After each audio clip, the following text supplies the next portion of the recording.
Muy buenos días para todos. Estamos en el evento del Club de Revistas Interinstitucional.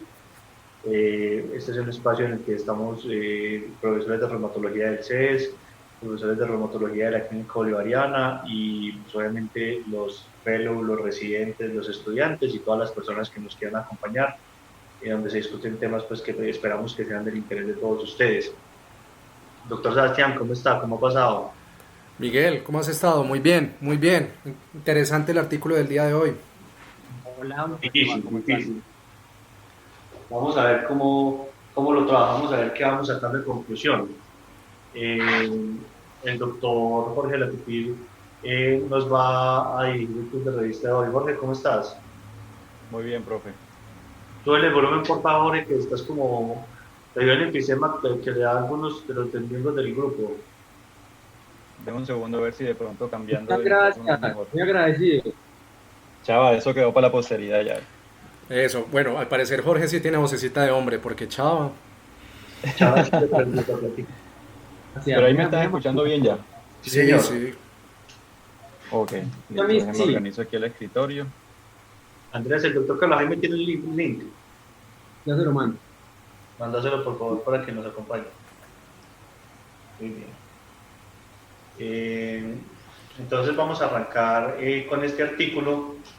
Hay ciertas cosas que son importantes, pues digamos que nosotros aquí hablamos de cositas que son propias del artículo y cositas que no, pero una de las cosas que es muy importante, de pronto si hay algún estudiante o algún colega médico que no haga este ejercicio con regularidad, es que siempre hay que buscar cuando salen artículos que son de cierta relevancia, siempre hay que buscar el editorial, porque el editorial normalmente nos da unos, eh, unos tips que son muy importantes que nos permiten un punto de vista que es un punto de vista distinto, es un punto de vista que es el punto de vista de un experto que no estuvo relacionado con el estudio, pero que nos ayuda a entender el contexto cuando son temas que nosotros normalmente no dominamos.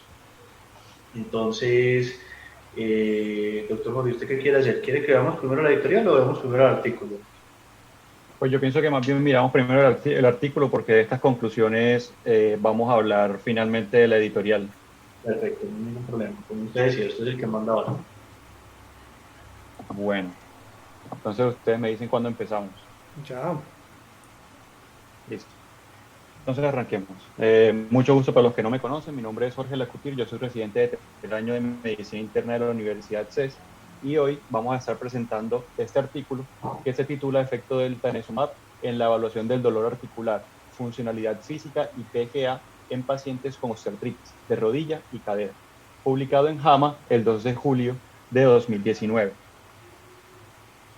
Entonces, este artículo empieza con una introducción en la que nos hablan del factor de crecimiento nervioso, que es una neurotropina. Ellos describen involucrada en la señalización de dolor y la expresión genética de los nociceptores.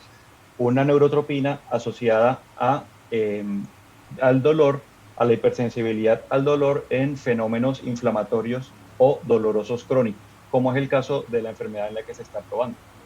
Hablan de la expresión subcondral que tiene esta neurotropina, lo cual da un dato de plausibilidad biológica para su uso, y hablan también de algunos modelos animales en los que el bloqueo de la neurotropina lleva a inhibición del comportamiento asociado al dolor. Luego entran a describir puntualmente el medicamento. El tanezumab es una inmunoglobulina, bueno, un anticuerpo monoclonal tipo inmunoglobulina G2A que inhibe o más bien va dirigido directamente contra la neurotropina, factor de crecimiento nervioso. Actualmente bajo investigación para condiciones de dolor crónico, como la osteoartritis de rodilla y cadera, que es en la que Jorge, te enfocan estás este moviendo artículo, y también porque el micrófono no está quedando como bien. Acércate más al micrófono. listo, ahí está bien. Sí, señor. Ok, entonces, listo, hablábamos de que está bajo investigación para condiciones de dolor crónico, y algo muy importante es que la FDA emitió un bloqueo para la continuidad de estudios clínicos en humanos debido a preocupaciones de seguridad articular. Nuevamente lo hizo en 2012 por preocupaciones en temas de seguridad de el sistema nervioso simpático, aunque estos fueron en estudios en animales. Esos bloqueos fueron levantados luego de que un comité de adjudicación evaluara cada uno de los casos de daño articular y que luego de que se hicieran estudios preclínicos para evaluar el daño neurológico, con la condición de que los estudios se llevaran a cabo con estrategias de minimización del riesgo. Jorge, hijo, cuéntame una cosa, estás con el micrófono. El gato te cogió el micrófono que a viene lo largo del artículo. ¿Cuáles son estas estrategias? ¿Sí? Venga, yo lo cambio más bien para que no tengamos inconvenientes. No, pues no, yo no tengo inconveniente. Igual cuando repita la rotación, de pronto ya está mejor el micrófono. Compras uno para la rotación cuando la repitas. Habla más duro, no te oye. Ya lo voy a arreglar. Jorge, ¿sí pagó internet este mes? ¿O está pegado el vecino? No, la cosa está dura, la cosa está dura. Ahí me escucha mejor. ¿Aló? No, ¿No? Jorge, como regularcito te escuchamos. Sí, Sí. muy regular. Listo, ya ahí me escuchan, ¿cierto? Ahora Sí, sí. señor. mejor. Ok. Apagué el Netflix. Listo, entonces sigamos. Listo, ya minimicé todas las interferencias. Entonces, listo. Sigamos en estrategias de minimización de riesgo. Esas estrategias incluyen la prohibición del uso concomitante de AINES.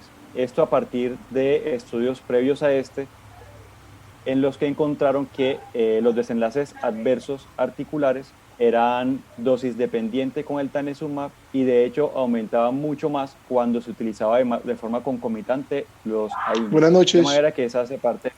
Buenas noches. Perdón, Jorge, un minutito. Profe, buenas noches. Se acaba de incorporar el doctor Carlos Jaime Velázquez Franco, que el doctor Carlos Jaime es el jefe del programa de reumatología de la Clínica Bolivariana y es el reumatólogo de la Clínica Bolivariana y profesor de la Escuela de Ciencias de la Salud. Profe, buenas noches. Buenas noches a todos. Perdón, apenas me pude conectar. Bueno, entonces continuamos. Hablábamos de las estrategias de minimización del riesgo, lo de los AINES. Lo siguiente es que se prohibió el uso de dosis de tanezumab altas que no tuvieran beneficio respecto a las dosis más bajas, como las utilizadas en este artículo. La exclusión de pacientes con factores de riesgo para osteoartritis rápidamente progresiva. Esta es una parte importante, influye mucho en este estudio. Les comento, en 2015 se publicaron varios atlas definiendo cuáles esos factores de riesgo y cuáles son esos pacientes que deben excluir. Eso lo vamos a ver más adelante en los criterios de exclusión. Y también se deben excluir pacientes que no sean candidatos para reemplazo articular total, ya que uno de los desenlaces adversos articulares asociados al tanezumab es una elevada tasa de reemplazo articular. Finalmente, hablan de que la idea de este estudio es evaluar la eficacia del medicamento y los efectos adversos asociados al uso del tanezumab. Yo tuve la oportunidad de participar en el fase 2 de este Pasamos estudio. a los métodos. Les cuento al final. Súper. Hay una cosa, Listo, Jorge, profe. que es muy importante y es que digamos que este es un medicamento que ya de entrada, cuando ellos fueron a definir el estudio, ya tenían algunas complicaciones, porque tenían el peligro de los síntomas neuropáticos que se han visto en estudios y el aumento de progresión a reemplazo de articulación. Entonces, digamos que es un estudio que uno dice, en cualquier otra condición posiblemente no lo hubieran autorizado. Pero hay que tener claro que el antecedente que tenemos es que en los pacientes que tienen artrosis, los estudios no han mostrado que existe de manera concluyente un DMOAD o un medicamento modificador de la osteoartrosis. Entonces, en ese sentido, en este momento lo único que tenemos son medicamentos para alivio sintomático. Y digamos que no se ha podido definir y es el gran problema que hay en osteoartrosis, que al final no sabemos qué darle al paciente, un medicamento para el dolor, un medicamento para la progresión radiográfica o dos medicamentos sometiéndolo al riesgo de dos efectos adversos, lo que hace que el tema de artrosis sea un tema difícil de estudio clínico. No sé el profe Carlos Sí. Jaime qué opine de los estudios o qué experiencia tenga o qué opinión tenga de este problema con estos medicamentos. Sí, realmente ese es el problema. Yo creo que nunca vamos a tener una droga que modifique la enfermedad de osteoartritis, porque la fisiopatología realmente pues es muy diferente a las artropatías inflamatorias, donde hay una citoquina o una célula que domine. Entonces realmente se han hecho muchos intentos, pero el problema es el desenlace primario, que es la disminución de la pérdida del espacio articular, que incluso no se han puesto de acuerdo, incluso con resonancia hay mucha variación en ese desenlace. Yo creo que el objetivo siempre es, digamos que al mejorar el dolor o si hay inflamación en el momento de la osteoartritis, pues mejorando el dolor y la inflamación, mejore la función, pero creo que nunca vamos a tener una droga modificadora en osteoartritis. ¿Y el doctor Sebastián qué opina? Yo estoy totalmente de acuerdo con el doctor Carlos Jaime. Yo creo que en este momento es buscar elementos que mejoren calidad de vida. Por ese motivo es que este estudio existe, porque con los estudios preliminares y con los resultados preliminares hubiera sido un medicamento que en otras patologías ya lo hubieran archivado. Entonces, de pronto de acá saldrán hipótesis u otras vías, pero es que con la limitación que tenemos terapéutica y con la necesidad de calidad de vida en una población que cada vez envejece más, ese es el motivo por el que existe este estudio. Y ese es el tema que es muy importante, que es que lo que nos está diciendo Sebastián es una cosa muy importante, es que es una, valga la, perdón por la expresión, una pandemia, o sea, estamos en una epidemia de envejecimiento, la calidad de vida está aumentando, las personas cada vez llegan a edades más avanzadas y el trastorno articular puede generar los mismos costos que genera el manejo, por ejemplo, de la diabetes en algunas circunstancias, lo cual hace que sea un problema de salud pública importante y que cada vez va a empeorar. Listo, profe, gracias por la intervención. Entonces, seguimos con los métodos. Diseño del estudio. Este fue un estudio aleatorizado, doble ciego controlado por placebo, multicéntrico, de grupos paralelos con titulación de dosis, que tuvo un periodo de tratamiento de 16 semanas y un periodo posterior de seguimiento de 24 semanas para completar 40. Realizado en 89 sitios de estudio en Estados Unidos, Canadá y Puerto Rico entre enero de 2016 y mayo de 2018. El objetivo primario, y aquí hay una cosa importante, fue la eficacia de 2 dosis, o más bien 2 regímenes de Tanezumab a la semana 16. Esos 2 regímenes eran dosis de 2.5 en el día 0 y en la semana 8, y dosis de 2.5 en la semana 0, el día 0 y 5 miligramos en la semana 8. Respecto a desenlaces secundarios, ellos incluyeron un análisis preespecificado comparando los 2 regímenes de 2.55 y el de 2.5 y un análisis de el perfil de seguridad del medicamento. El estudio se dividió en 3 periodos. Un periodo de screening que fue muy importante por 2 cosas. Primero, pues además de lo que hacen todos los estudios, el periodo de screening permitió hacer un washout de los medicamentos prohibidos, es decir, que el paciente por lo menos 3 o 7 días antes de empezar el estudio no hubiera tomado AINES, y además determinar lo de las estrategias de minimización de riesgo, excluir los pacientes que cumplieran con factores de riesgo para desenlaces adversos articulares. Luego siguió el periodo de tratamiento de 16 semanas y un periodo de seguimiento de 24 semanas para evaluar principalmente los desenlaces adversos. Bueno, respecto a la población del estudio, tenemos que incluyeron pacientes de 18 años o mayores con osteoartritis de rodilla o cadera según los criterios ACR y que tuvieran además confirmación radiográfica por grado de Kergren-Lorentz mayor de 2. Este grado puntualmente se define por la presencia de osteofitos y posible pérdida o disminución del espacio articular. Para los criterios de inclusión, los pacientes debían tener un WOMAC dolor de 5 o más, WOMAC de funcionalidad de 5 o más y un PGA, que es Patient Global Assessment de osteoartritis, con puntuaciones de 3, 4 o 5, que es lo que equivale a lo que ellos mencionan acá. Además, estos pacientes debían tener una mejoría insuficiente con acetaminofén y también mejoría insuficiente, intolerancia o contraindicación para el uso de AINES opioides o tramadol. Lo siguiente que describen son los criterios de exclusión. Aquí vamos a hablar una cosa importante también.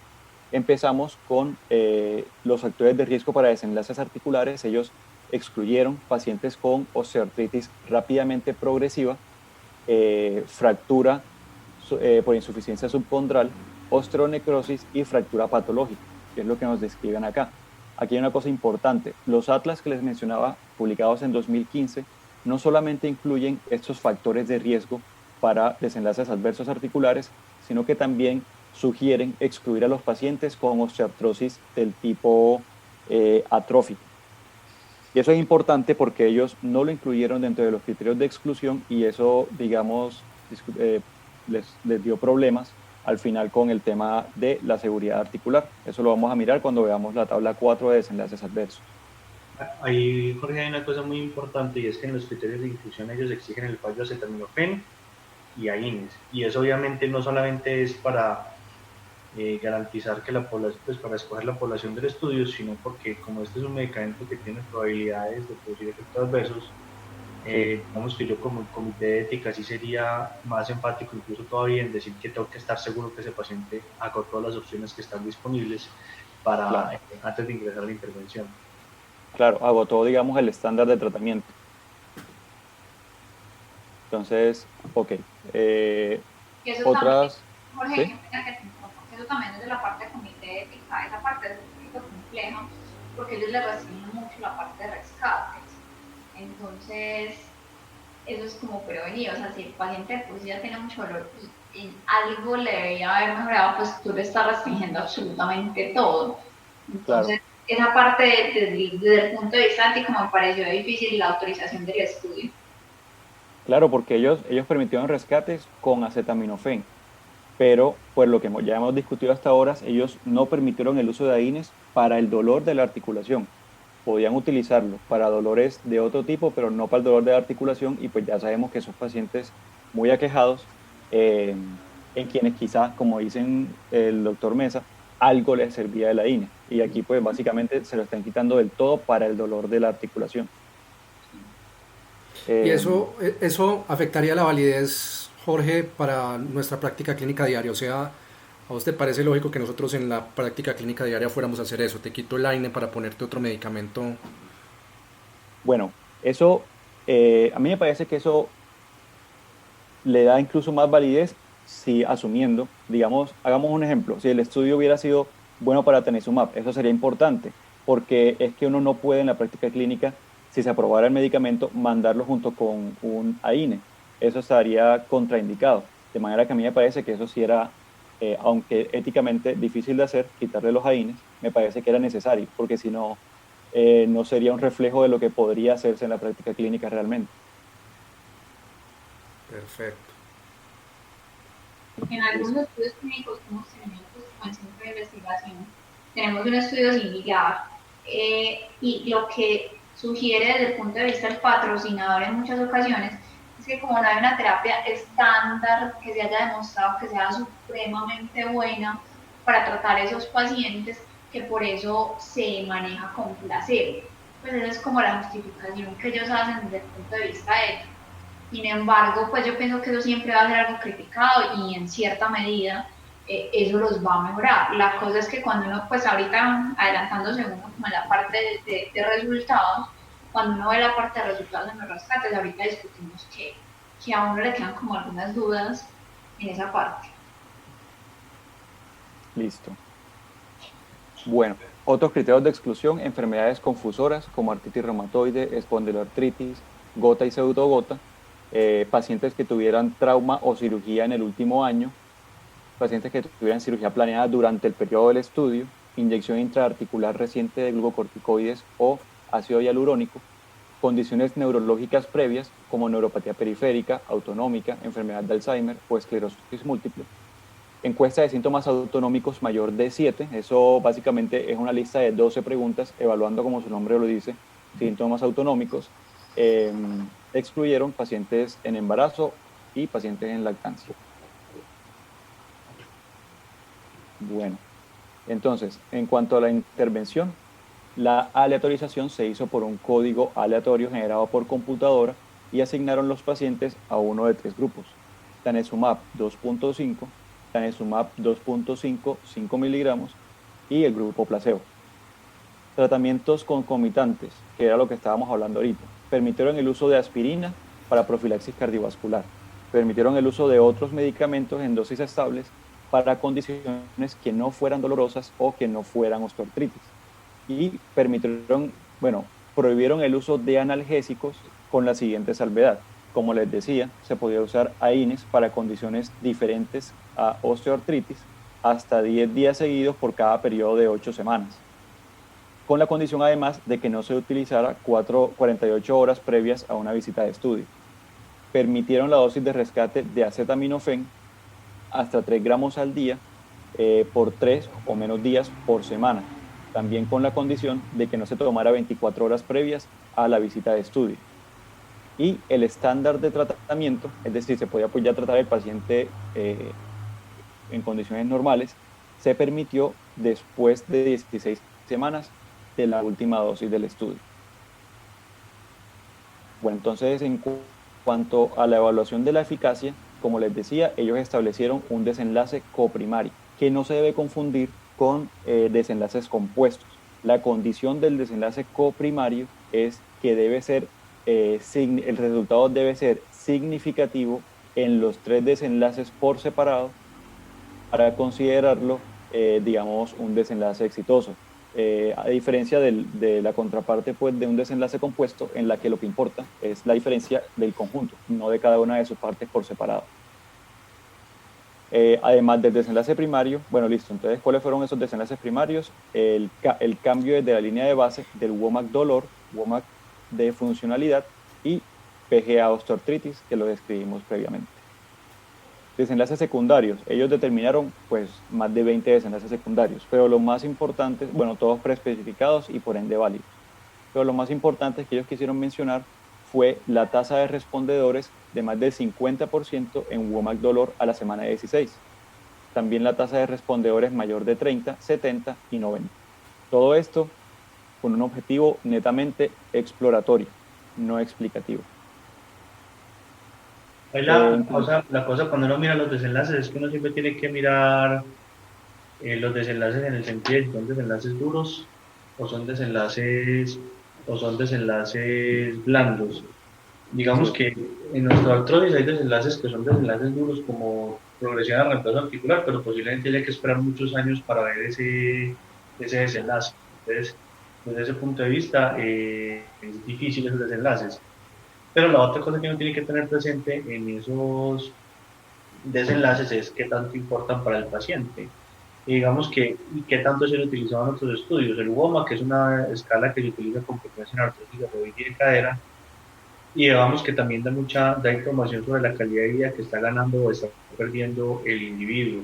Entonces, en ese sentido, pues es un desenlace que son los desenlaces reportados por pacientes, pues digamos que esos desenlaces que nos dicen la calidad de vida del paciente tienen importancia porque puede que no sean tan duros para usted, pero pudieran ser duros para el paciente.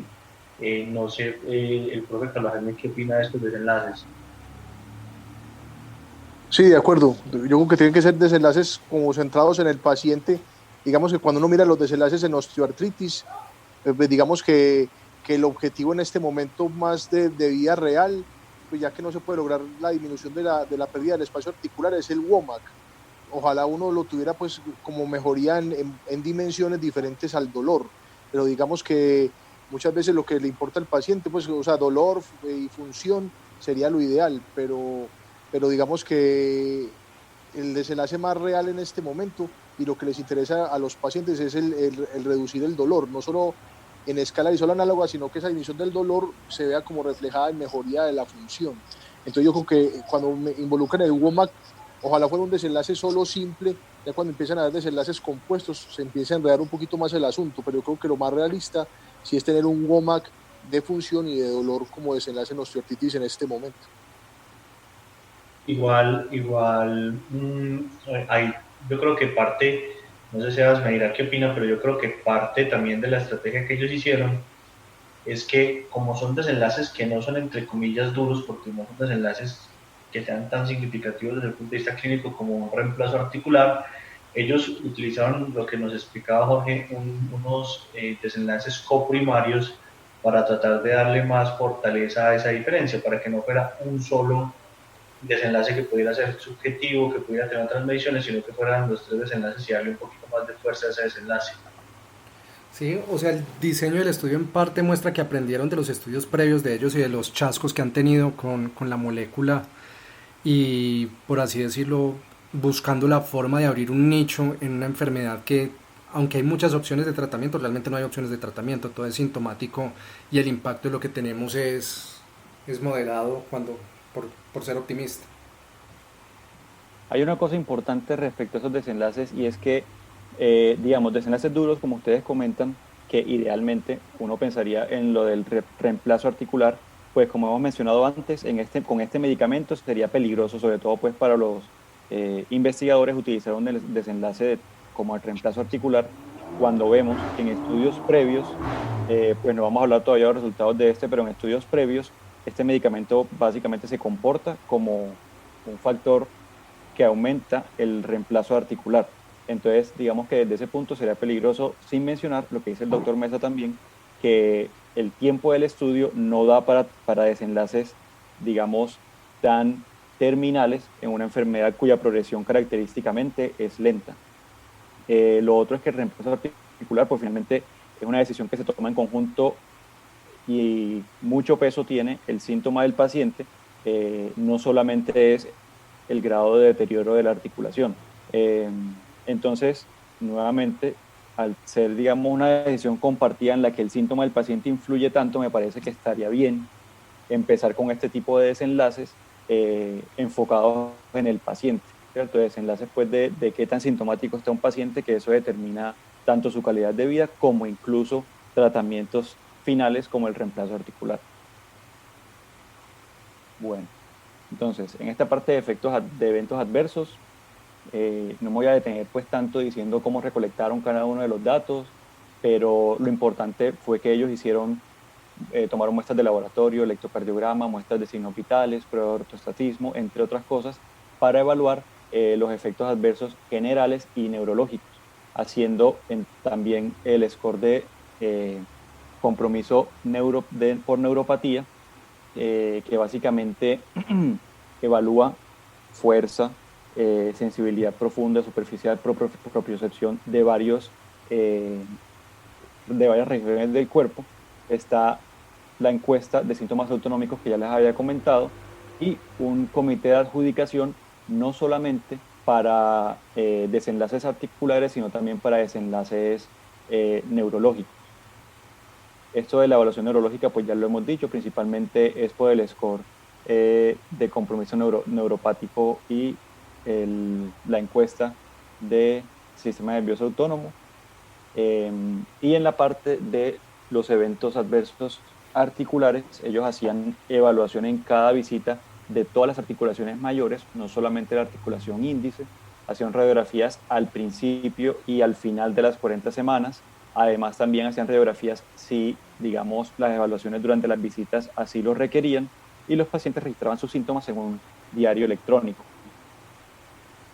Y es importante mencionar que para estos desenlaces adversos articulares, el comité de adjudicación era un comité externo y cegado que se encargaba de determinar si el evento adverso era progresión normal de la enfermedad, era atribuible al medicamento, entre otros datos importantes en la parte pues, de adjudicación.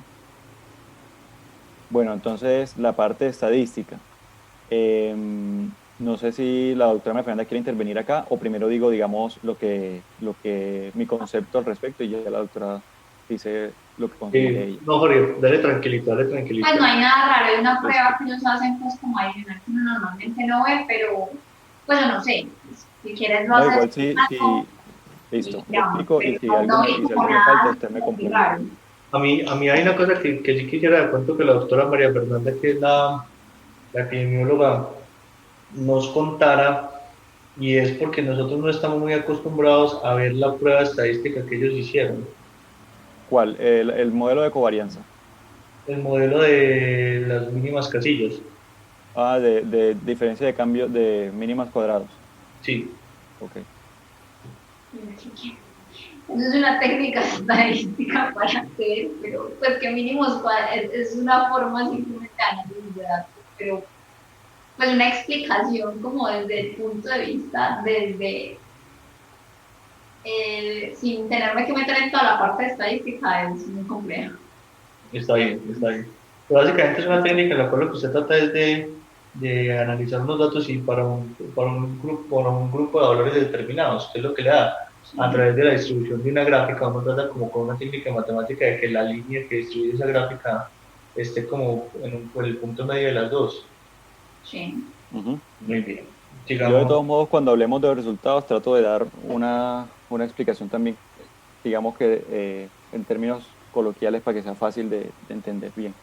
Pero bueno, entonces, ellos calcularon una muestra de 230 pacientes por grupo para proveer un poder estadístico de 90, buscando significancia estadística al 5% en una comparación de dos colas. Como decía, en todos los tres desenlaces coprimarios, que era el WOMAC, que era el WOMAC dolor, funcionalidad y PGA. Una cosa importante, para poder determinar estas diferencias uno tiene que saber que no solamente se busca diferencia estadísticamente significativa, sino también clínicamente significativa, sobre todo cuando vemos que son desenlaces enfocados en el paciente, ¿cierto? Desenlaces hasta cierto punto subjetivos. Y no solamente, Jorge, no solamente del paciente, cualquier escala de medición que tú tengas, tienes que saber lo que tú vas a decir, que es cuánto es el cambio que es clínicamente significativo.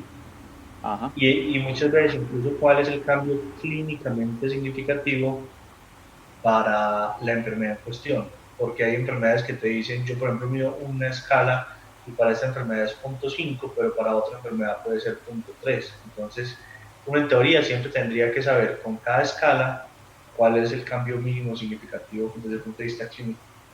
Exacto. Y por ejemplo, entonces aquí es importante mencionarlo, los WOMAC, tanto dolor como funcional, el cambio mínimamente significativo desde el punto de vista clínico es 1 punto, ¿cierto? Esto es una escala que se da de 1 a 10. Una disminución de 1 ya es clínicamente significativo. Para el PGA es 0.4.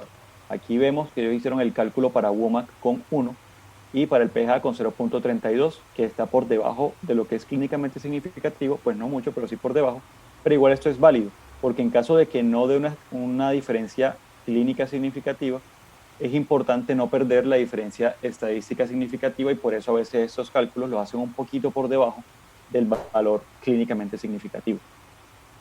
Ellos utilizaron un modelo de covarianza, que es un modelo similar al de regresión lineal, y se utiliza cuando la variable es cuantitativa, como es este caso, que todas las variables son un score, ¿cierto? Lo siguiente es que ellos utilizaron una estrategia de step down, porque como son varios desenlaces, pues son tres coprimarios, entre más comparaciones se hacen, pues mayor probabilidad de error tipo 1. De manera que ellos hicieron esta estrategia de step down para minimizar la posibilidad de ese error tipo 1 al hacer varias comparaciones. De modo que ellos primero hicieron la comparación de Tanezumab 2.55 con placebo, y si esta era estadísticamente significativa, hacían la comparación del Tanezumab 2.5 versus placebo. Y como les decía, ya hemos venido diciendo, considerado efectivo solamente si las tres coprimarias daban significancia. Como tenían tantos desenlaces secundarios y hacían tantas comparaciones, ellos tenían que encontrar alguna manera también de disminuir el riesgo de error tipo 1, y lo hicieron por procedimiento de Hochberg, que es, digamos, una forma de castigar la P al utilizar tantas comparaciones como las que ellos hicieron. Listo. Entonces, pasamos a los resultados.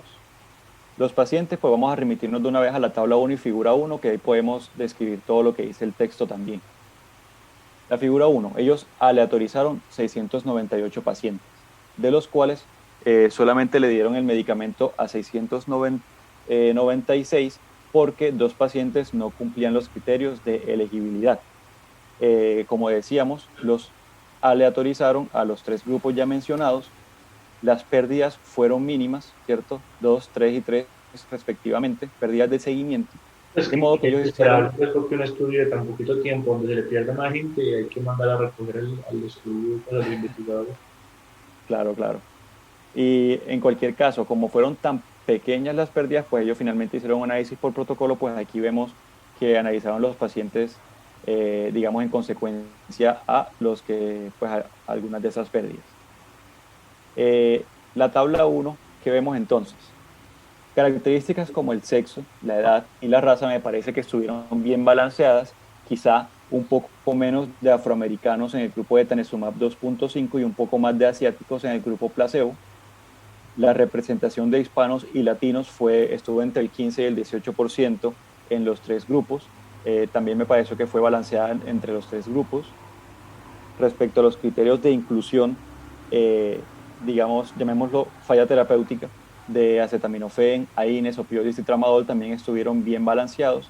Haciendo la salvedad, sí, de que con los opioides hay un porcentaje alto de personas que no lo quieren tomar. Ajá, Que es sí, una cosa importante y particular de los opioides, que es interesante ahí en la tabla 1. ¿Cómo me dice, profe? Que no, que es simplemente interesante desde el punto de vista de la tabla, porque hasta un 30-40% de los pacientes no quieren tomar el opioide. Entonces, eso también hace que a veces sea una limitación, porque el paciente tiene miedo a estos medicamentos y a veces eso es difícil el manejo de los pacientes con estos precios. Listo, profe. Bueno, el tiempo desde el diagnóstico también estuvo balanceado y una cosa importante, la articulación índice, como vemos, eran muchos más los pacientes con osteoartritis de rodilla que de cadera. Sin embargo, la validez externa es solo para rodilla, no para cadera, porque si el 85% fueron rodilla, para cadera no hay forma de decir que incluye cadera. Pues si uno lo fuera a generalizar como validez externa. Claro. Ahora, uno, digamos, eso es cierto. Sin embargo, uno, pues haciendo la investigación pues, de cómo es el comportamiento de la prevalencia de ambas enfermedades, uno ve que la prevalencia de rodillas es de hasta el 35%, mientras que la de cadera puede llegar hasta el 70%, sobre todo en el grupo de edades de este estudio. De modo que, digamos, estas diferencias son reflejo en parte de la prevalencia de cada una de las enfermedades y, de hecho, pues son porcentajes similares a los que han obtenido en otros estudios también de Tanezumab en cadera y rodilla. ¿Cierto? Que están alrededor de 20. También depende cómo establezcas esa prevalencia, porque si es por clínica o si es radiológica. Entonces ahí radiológica, puede haber, digamos, esa que digo es variación. Radiológica, sí. Pero hay una consideración que es fundamental, y es que como ellos temen y se preocupan como efecto adverso de la progresión a prótesis de cadera y la biomecánica de las articulaciones es distinta, y pueden tener factores distintos que favorezcan la progresión a prótesis de cadera. Entonces, si usted no tiene sino rodilla, no puede sino concluir en este caso sino rodilla, más en un estudio que tiene el problema de que usted tiene un efecto adverso particular y puntual. No sé el profesor qué opina. No, totalmente de acuerdo. Son totalmente diferentes, incluso epidemiologías diferentes. O sea, es un muy buen estudio para dar desenlaces en rodilla. En cadera hubiera gustado que fuera más, pero nada que hacer. Sino pues que en ese sentido ellos calcularon una muestra en general, pues, y pues si bien la mayoría fueron rodilla, pues no da la mayoría para muestra.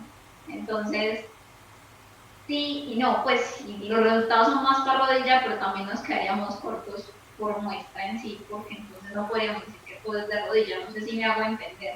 Sí, o sea, ellos juntaron peras y manzanas y calcularon la muestra para peras y manzanas, pero nosotros necesitamos saber si es más para peras o si es más para manzanas. Exactamente. Ok. Listo. Continuando pues ahora también con los criterios de inclusión, la línea de base para el WOMAC dolor, funcionalidad y PGA también me pareció que estaban bien balanceados, igual que la graduación por Kellgren-Lawrence de cada uno de los grupos de tratamiento. Hay una cosa muy importante que en parte está esta tabla nos muestra y nos recuerda, y es que uno no trata radiografías ni opera radiografías. Entonces, si uno mira, un porcentaje importante tenía un desenlace aceptable, pero tenía un Killian-Lawrence grado 3, por ejemplo, que es un grado importante. Entonces, no siempre hay una correlación entre el grado de gravedad radiográfica y la sintomatología clínica. Por lo tanto, uno tiene que tener cuidado y siempre llevar el contexto de la clínica más la manifestación radiográfica antes de considerar un reemplazo articular. Listo. Entonces, bueno, pasamos entonces como ya puntualmente a los resultados. Aquí, para facilitar un comentario importante o una observación importante, pongo nuevamente lo que se considera clínicamente significativo para WOMAC dolor, funcionalidad y PGA. Entonces, primero, como les decía, vamos a hablar primero de esto que ellos tomaron, ¿cierto? Estas medidas que ellos utilizaron, que fueron los cambios de mínimos cuadrados y la diferencia de mínimos cuadrados. Cuando uno mira los estudios previos de este medicamento en osteoartritis, ellos analizaban diferencia de media.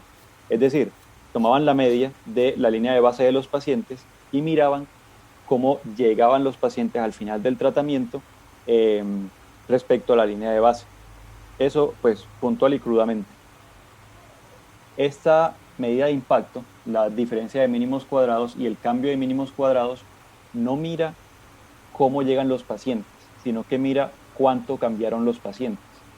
Esto deriva del modelo de covarianza que ellos utilizaron y lo que hace es, digamos, como esto es una variable cuantitativa, como les había dicho, lo que hace la diferencia de mínimos cuadrados es, digamos, poner a todos los pacientes como si partieran de una misma línea de base.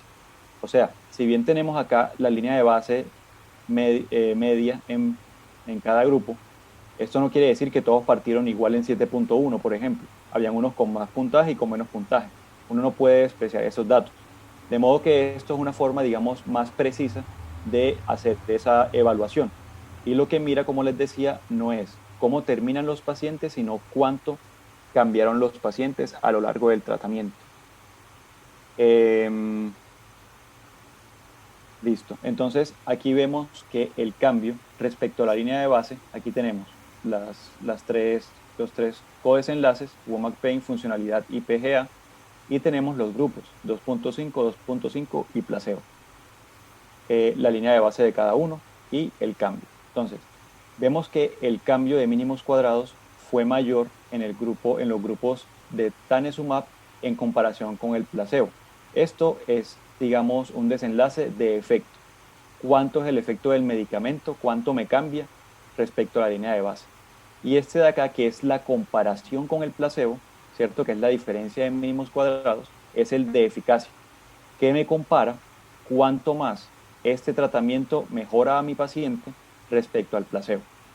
Y vemos, tal y como dicen en el texto y como vemos aquí en la tabla, que la diferencia de mínimos cuadrados fue estadísticamente significativa a favor del tratamiento con Tanezumab, tanto en WOMAC dolor, funcional como PGA.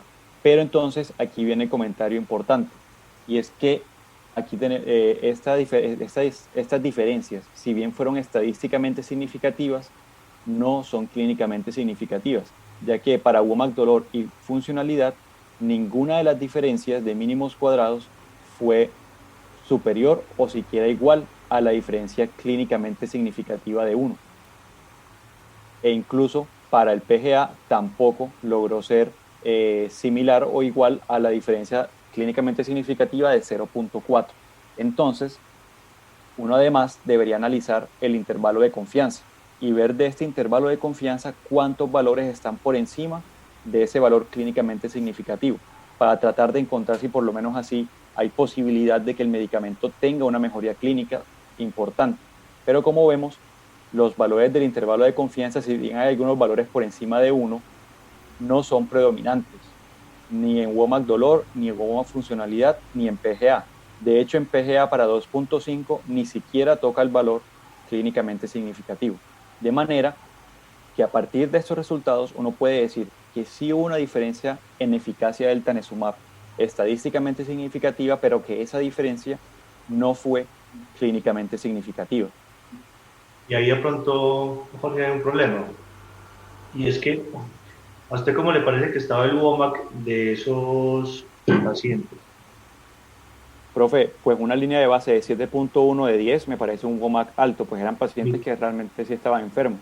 ¿Y usted por qué cree que le escogieron así?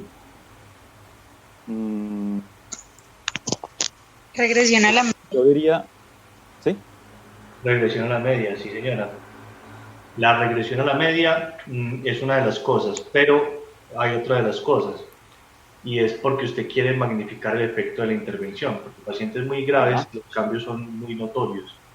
Claro, porque un paciente muy enfermo, cualquier cosa que uno le mejore, pues él lo va a notar mucho más. Eso. La regresión, señor. Como en la artritis reumatoide, Jorge, que cuando vos tenés pacientes con DAS 28 por encima de 4 o 5, ves unos cambios que son maravillosos, y cuando tenés los pacientes en 3 algo, menores de 4, los cambios no son tan grandes como los veías cuando estaban más activos. Claro, claro. De hecho, esa es una de las cosas por las que se utilizó el modelo de covarianza y el modelo de diferencia de mínimos cuadrados, porque para no despreciar esos pacientes que estaban muy enfermos y cuya mejoría le daban más valor que los que estaban un poco más aliviados al interior de cada grupo.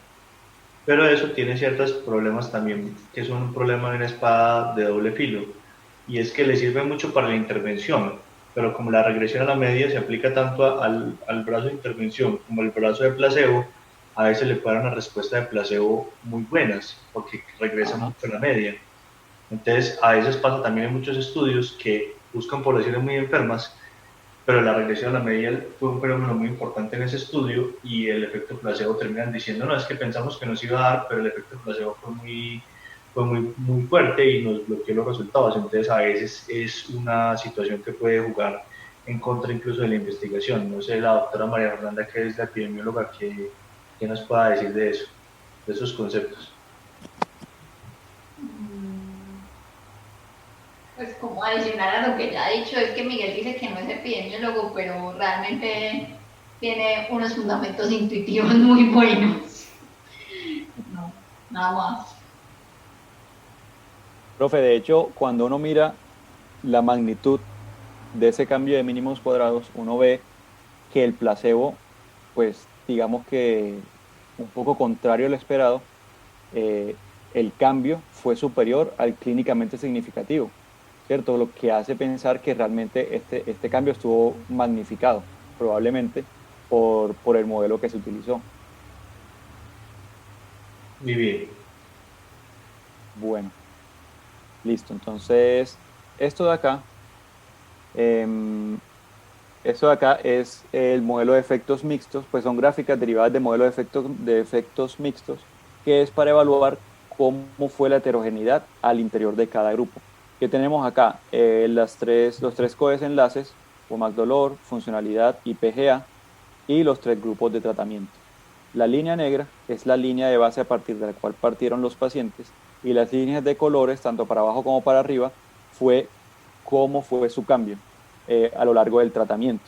Pero como podemos ver, hubo muy poca heterogeneidad al interior de cada grupo, porque vemos que claramente la mayoría de los pacientes tenían mejoría. Vean que la mayoría de las líneas coloradas van hacia abajo en cualquiera de los codesenlaces, de modo que no hubo heterogeneidad al interior de cada grupo. Bueno, listo. Lo siguiente es mirar los desenlaces secundarios que ellos habían planteado como desenlaces clave, que era la cantidad, pues el porcentaje, mejor dicho, la tasa de pacientes con una reducción mayor del 30, 50, 70 y 90% del WOMAC dolor a la semana 16. En este sentido, lo que ellos encontraron fue que hubo una diferencia.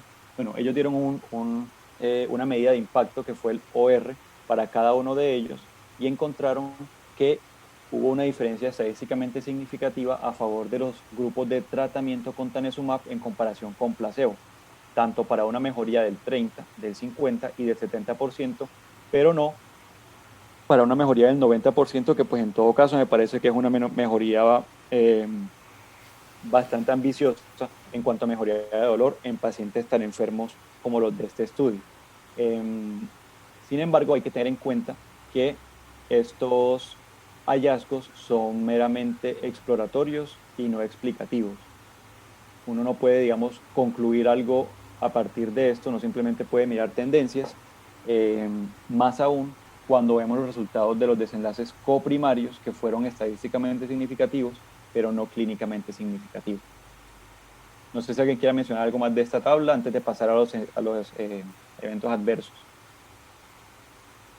Pues en teoría usted se emprende una situación complicada, porque sus desenlaces coprimarios usted dijo que no son clínicamente significativos, y ahora cuando ve los resultados secundarios dicen que hay una posibilidad de tener unos odds ratio que supuestamente son estadísticamente significativos, pero no sabemos, pues realmente un odds ratio de 1.89 a 2.17 no sé realmente qué tanto impacto tenga, pues qué tanto aumente la posibilidad de llegar a ese desenlace. La cosa es que eso es, pues, o sea, usted ve por esos desenlaces, si usted ya concluyó en teoría que los desenlaces primarios no le interesan, ya los secundarios, pues poco o nada le van a servir, porque es muy difícil, es muy raro que usted el primario no le dé y el secundario sí le dé. Precisamente es la posibilidad, pues, o la probabilidad de que algo te suceda. No es como otras, pues, medidas que si fueran mayores de 10, pues muchas veces serían importantes. No, simplemente es un desenlace que se considera significativo, pero que, como yo les decía la vez pasada, el odds, por ejemplo, ese que está tan cercano, pues, a la unidad, que es de 1.29, pues a veces puede ser sobreestimado, pues un poco sobreestimado. ¿Y no opinas Mafe, que ¿Señor? no opinas Mafe, que uno con ese tamaño de muestra, uno R tan, pues incluso menor de 2, pues yo no le pararía bolas? Profe, pues realmente es significativo, ya que esté muy pegada a la unidad y que a veces se puede sobreestimar, sí, pero dentro de lo que es el análisis estadístico sería significativo. Otra cosa es lo que dijo Jorge, pues en un principio, y es que uno puede ser estadísticamente significativo, más no clínicamente significativo, pues dentro de la parte como de desenlaces uno lo puede como analizar. Pero dentro de lo que es la parte estadística, pues lo R es significativo, así esté muy para la unidad, pues es significativo. Entonces, ahí eso es lo que nos menciona Mafe, que siempre hay que correlacionar la clínica, pues que no todo lo que es estadísticamente significativo tiene importancia clínica. Y realmente habría que mirar cuando ya veamos las otras cosas, porque esto hay que mirarlo en el contexto de lo que sigue en los siguientes párrafos, es si efectivamente esto que vamos a ganar es balanceado o es pues negado por las partes de seguridad. Ajá, exacto, que esa es una de las partes clave también de este estudio. Y que es entonces a lo que vamos a pasar a hablar. Entonces, esta es la tabla que habla de los desenlaces. Entonces, ¿qué tenemos acá?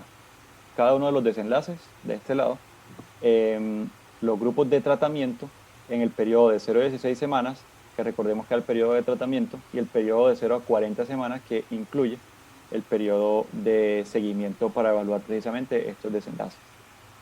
Entonces, en cuanto a desenlaces asociados al tratamiento, como podemos ver acá, y en desenlaces generales, no hubo diferencias importantes entre los grupos de tanezumab y el placebo, excepto por los desenlaces serios, que en el grupo D, que se extendió a 40 semanas, bueno, en el grupo no, que en el análisis a 40 semanas, vemos que en el grupo de tanezumab 2.55, los desenlaces adversos serios fueron superiores a los del grupo placebo. En cuanto a los más comunes, la artralgia fue menor en los grupos de tratamiento. Sin embargo, los efectos adversos como nasofaringitis, parestesia y dolor en extremidades fueron más frecuentes en los grupos de tratamiento con tanezumab. Cabe resaltar... Perdón, Jorge. ¿Sí? No, que quería comentarte precisamente eso, que yo tuve la oportunidad hace por ahí 4 o 5 años, me tocó participar en un fase 3 de este medicamento, pues y les confieso, pues yo le cogí pánico, o sea, eso no da parestesias, eso da una lodinia horrible, pues mi validez externa puede ser muy poquita, yo diría que 0, porque fueron 3 pacientes realmente, pero en 2 de ellos hubo que romper el ciego porque el dolor era insoportable, entonces, y estaban en el grupo de Tanezumab. O sea, es una lodinia franca, eso no le sirve ningún antineuropático, o sea, es una cosa horrible, pues entonces pues estoy un poquito ahí sesgado porque me tocó vivir pues una experiencia, yo creo que muy traumática de una paciente, pues que nunca olvidaré, que el dolor era simplemente intratable. Listo, profe. Sí, porque eso llama mucho la atención, sobre todo cuando vemos acá que en el texto ellos dicen que si bien hubo diferencia en los desenlaces de seguridad neurológica, ninguno de esos desenlaces fue tomado como un desenlace importante o grave, ¿cierto? Pero listo, pues igual eso es un dato importante y nos da valor también para lo que vamos a concluir respecto a los efectos adversos. Y hay una cosa, Jorge, en eso que es muy importante. Y es que si todo está bien, no significa que nada esté mal. O sea, estos estudios, este es un estudio con muy poco tiempo de seguimiento, con relativamente pocos pacientes, en el que se presentaron eventos adversos por medicamento. O sea, lo que le quiero decir es que al momento de que esto se llegara a comercializar, esos efectos podrían ser una cosa dramática, porque es que estamos hablando de que cuánta gente tiene osteoartrosis, cuánta gente se le va a poner, entonces eso podría generar una epidemia de dolor. Y usted dice, no es que nada más el 2%, es que el 2% de una población de artrosis que se ve con un medicamento, siendo la cantidad de gente que hay con artrosis, podría ser una cosa grave. Entonces, ese es el problema. Cuando usted ya en un estudio de tan corta duración empieza a notar eventos adversos, hay que prender todas las alarmas. No quiere decir que el medicamento no sea bueno, no vaya a salir, sino que hay que prender todas las alarmas y tenerle mucho cuidado a la hora de que el medicamento vaya a salir. Los profes antiguos le decían a uno que uno con un medicamento nunca debe ser ni el primero en usarlo ni el último en usarlo, ¿no? Estos medicamentos, y más cuando salen así, uno posiblemente tenga que darles un tiempo en el mercado a que se sedimenten un poquito para ver exactamente todo eso que se vio en los estudios para dónde va. Listo, profe. Bueno, entonces, en cuanto a efectos adversos neurológicos, diferencias hubo a favor de parestesias que se presentó, pues como habíamos hablado antes, más en los grupos tratados con Tanezumab, y la diarrea, que ellos la tomaron como un síntoma de compromiso del sistema nervioso simpático, también fue más frecuente en los pacientes tratados con Tanezumab. Ahora en esta parte hablamos de los desenlaces de seguridad articular. Entonces, ¿qué encontramos acá? Tenemos que la progresión normal de la osteoartritis, perdón un segundo, denme 5 segundos, ya va.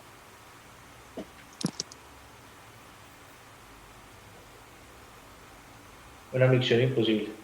No, se les está Listo, entonces... ¿No está tomando agua? Entonces, decíamos, los desenlaces adversos articulares tenemos que lo que ellos adjudicaron como progresión normal de la osteoartritis se presentó también con mayor frecuencia en los pacientes en los grupos de Tanezumab respecto al placebo. La osteoartritis rápidamente progresiva, tanto tipo 1 como tipo 2, fue más frecuente también en los grupos de Tanezumab. De hecho, ninguno de los pacientes en el grupo de placebo tuvo este efecto adverso articular. Y una cosa importante, como les decía, uno de los pacientes que tuvo osteoartritis rápidamente progresiva tipo 2 tenía, previo al ingreso de estudio, osteoartritis atrófica.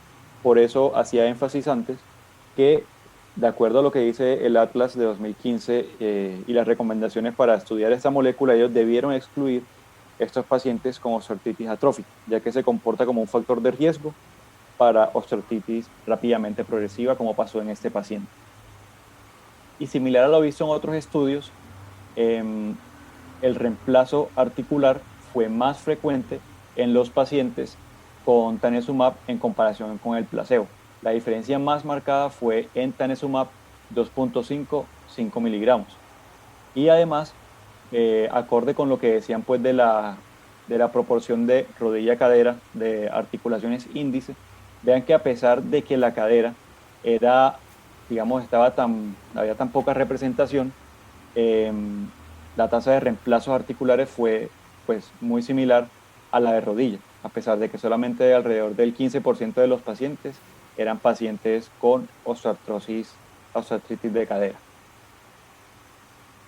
Es más, Jorge, ¿Sí?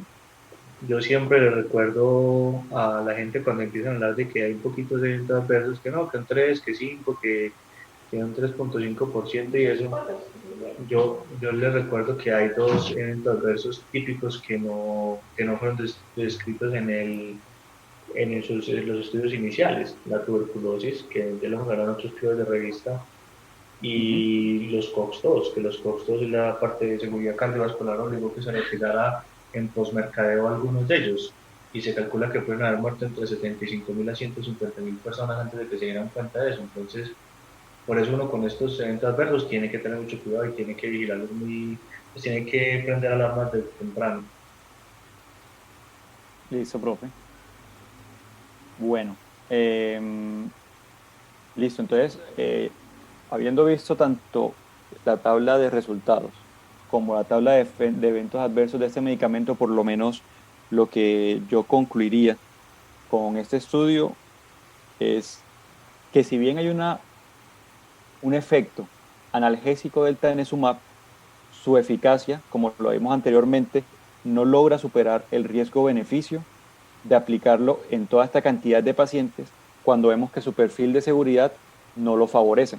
Entonces, si vemos un medicamento que claramente a lo largo de varios estudios, incluyendo este, tiene mayor tasa de desenlaces adversos tanto neurológicos y muy importante articulares en comparación con el placebo, y que además su mejoría no parece ser clínicamente significativa, aunque sí estadística, me parece que esa mejoría, que no es de importancia clínica, no podría superar toda esta cantidad de efectos adversos que vemos que se han asociado al uso de este medicamento. El doctor No sé Sebastián, qué opinan ustedes al respecto. Que si tuviéramos más opciones de tratamiento no estaríamos considerando Tanesumab. O sea, no existiría este estudio, teniendo en cuenta los Sí, estudios previos de eso es un Tanesumab. valor importante, claro. Ese es un valor importante y es la ausencia de medicamentos fuera de lo que hacemos actualmente, que es básicamente algo, por decirlo de alguna forma, paliativo, cuando no podemos interferir con la historia natural de la enfermedad. Aún así, Sí, y lo que dice Miguel, si esto pasó a las 16 semanas, ¿qué pasará a las 52? no, Claro. los discutidos están todos en clínica del dolor con la neuropatía. y el doctor Andrés Charrera, ¿qué opina? Yo estoy de acuerdo, pues los resultados del estudio fueron estadísticamente significativos, pero no clínicamente significativos.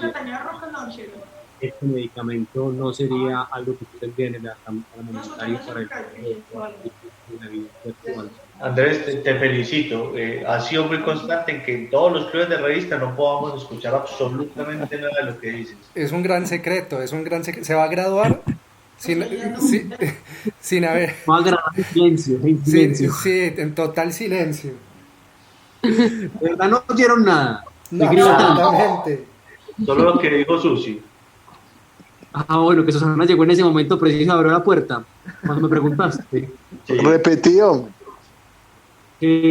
Pienso, pues, finalmente lo que se ha dicho a través del club de revista, y es que estadísticamente mostró positividad, pero definitivamente clínicamente no tenemos elementos para utilizar este medicamento, y más con los actuales eventos adversos que se han presentado, ¿cierto? Yo creería que yo, como pues en mi formación y después, no lo utilizaría como medicamento con la evidencia actual, ni paliativo, ni bajo ningún motivo, más con que terminan los pacientes en más prótesis de cadera, aunque eso pues finalmente no fue uno de los problemas. Creo que sí es algo que se tiene que tener en cuenta. Y más con la editorial, que realmente la editorial no le da lo duro que uno quisiera, o no es, digamos, lo suficientemente fuerte esa editorial contra el artículo. Uno esperaría que realmente fueran mucho más críticos en la editorial. Y realmente son... De hecho, si uno quisiera concluir la editorial en una oración... Y la doctora Diana Carolina, que ella siempre nos cuenta alguna cosita de esta como más silenciosa. Hola a todos, buenas noches. Pero aquí estoy. No estaba ausente.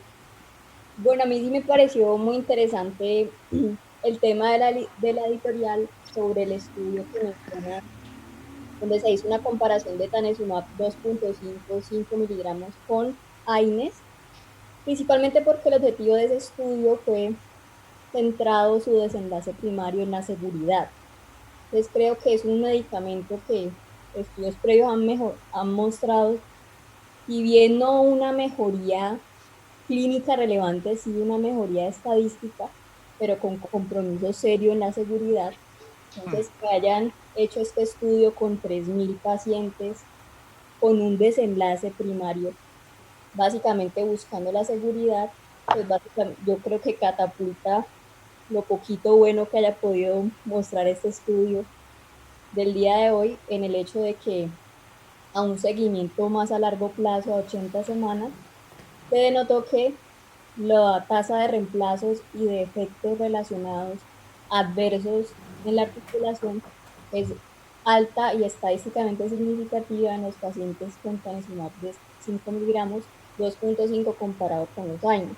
Entonces, en este estudio que ellos en la editorial lo mencionan, que hayan hecho este tamaño de muestra centrado en la seguridad, claramente le da validez a que estos resultados adversos a nivel de la articulación son reales, son preocupantes, y que básicamente nos generan una alerta de que este medicamento es peligroso y que no podríamos dilucidar a largo plazo cuánto más sería la magnitud de estos eventos adversos. Si ya a las 16 semanas y a las 80 semanas estamos viendo esa misma tendencia en la articulación a más compromiso de rápidamente progresiva y más tasa de reemplazos, pues no sé qué tanto cabría discutir más o que sigan avanzando en este medicamento cuando los resultados pues ya en varias publicaciones han sido tan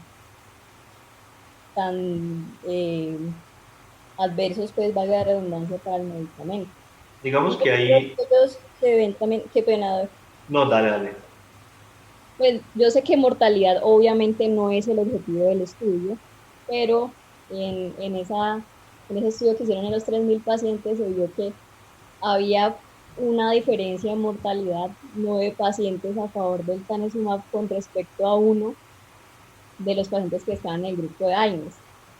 No es lo que estaba buscando, pero es una diferencia que, como ya hemos visto, pues siempre hay que ver en esos seguimientos a tan corto plazo, y esos efectos adversos se empiezan a presentar más en un grupo, pues probablemente en seguimientos más largos tengan alguna cabida y una magnitud que debamos tener en cuenta. Digamos que el problema ahí es que cuando uno va a dejar entrar una tecnología nueva, y yo creo que parte de la editorial hace eso, hay que considerar varias cosas. Lo primero es que la validez externa está muy limitada a rodilla. Lo segundo que preocupa es que ellos tuvieron algunos eventos adversos porque se le pasaron algunos problemas con la tamización para descartar osteoartrosis rápidamente progresiva, ¿cierto? Porque ellos se les pasaron unos. A ellos sí, profe, correcto. Entonces, ellos habían dicho que habían pacientes que incluso tenían fractura por insuficiencia subcondral previo al que se les pasaron, mejor dicho, en el periodo de screening. Entonces estamos hablando de que en un estudio clínico, el doctor Carlos Jaime tiene mucha experiencia en estudios clínicos porque ha participado en varios estudios clínicos. Yo quisiera preguntarle al doctor Carlos Jaime cómo es la visita en un estudio clínico versus cómo es la visita en la visita normal, y si eso no implicaría entonces que prácticamente, como dice en la editorial, a usted como médico tendrían que hacer un entrenamiento especial para poder mandar este medicamento y para detectar las cosas, y cuánto costo-beneficio es eso, porque eso sería una pregunta que yo quisiera hacerle a él, que tiene esa experiencia en investigación. No, realmente pues específicamente en osteoartritis, pues digamos que también, pues, digamos que has tenido la experiencia reciente, por ejemplo, en el ensayo de lupus, es peor, pues, porque en general es muy difícil de evaluar esas escalas visuales análogas, el WOMA completo toma tiempo en hacerlo, y sobre todo que el examen neurológico es completamente minucioso, pues eso, o sea, es un examen neurológico completo, incluso uno pues tiene que tener un neurólogo, obviamente, en el equipo de investigación para poderlo hacer, incluso son pues como pruebas tan detalladas como las que se hacen en neuropatía diabética, pues es muy dispendioso y realmente yo creo que costo-beneficio pues no justifica. Pues realmente este tipo de ensayos en osteoartritis son muy dispendiosos, con un no muy claro desenlace primario, y las escalas de funcionalidad y de dolor son difíciles de implementar, y hay una variedad muy grande en las escalas. Entonces yo creo que realmente no, yo le tengo mucho miedo a este medicamento, sinceramente, por lo que me pasó. Entonces, mírenlo ahí, si uno en la visita de investigación, que tiene todo el tiempo del mundo y tiene todos los recursos, se le pasan, va a ser muy difícil esa parte. La otra parte es que uno pudiera decir, bueno, particularmente lo estamos usando, puede aumentar en un porcentaje de pacientes la progresión a prótesis, pero en otros porcentajes grandes no lo va a hacer, e incluso pudieran utilizarse como un puente en pacientes que estén muy sintomáticos hasta la prótesis. El problema que yo quisiera saber qué opina el doctor Sebastián es si ahí no tendríamos que sopesar ese costo excesivo del aumento de prótesis por el medicamento versus los beneficios, porque el medicamento cuesta, pero si además de eso nos cuesta que nos toca poner más prótesis, ¿qué pasaría? Y la segunda cosa que yo quisiera que el doctor Sebastián nos comentara es porque hay una patología hay una enfermedad que es muy frecuente en el adulto mayor, que es la neuropatía de fibra pequeña. Casi todos nosotros hemos visto pacientes que se quejan que los pies le queman, les arden. Entonces, ¿hasta qué punto la coexistencia de eso más la neuropatía no va a deteriorar mucho la calidad de vida de la persona? Y lo que usted dice, no, mejoré mucho la calidad de vida por artrosis, lo que dice el doctor Jaime con su experiencia, lo terminó de dañar en el deterioro de calidad de vida por los síntomas neuropáticos. No sé, el doctor Sebastián, ¿qué opina? Yo creo que eso eso es un punto que uno tiene que tener en cuenta, es todo lo que han mencionado.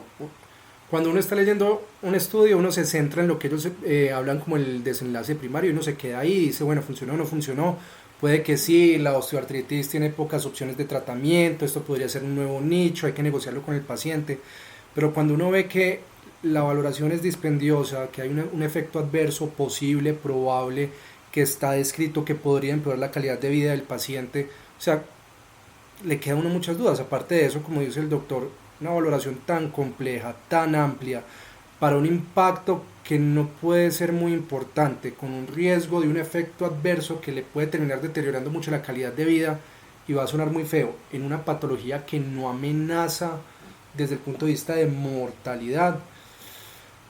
Yo ahí, desde mi punto de vista, como lo dijo Andrés, en vez de abrir un espacio para este medicamento, yo creo que este estudio casi que lo termina de cerrar, a no hacer que aparezca algo diferente en el futuro, porque realmente el riesgo, yo no voy a correr ese riesgo, con un paciente mío yo no correría ese riesgo. O sea, uno corre ese riesgo cuando uno dice listo, o sea, es que mejoran más del 50% de los pacientes, el impacto es espectacular, y sí, hay algunos que les da neuropatía, pero es que es tanto el impacto positivo que tiene el medicamento que corramos el riesgo. Vale la pena, hermano, que si nos va bien, la sacamos del estadio.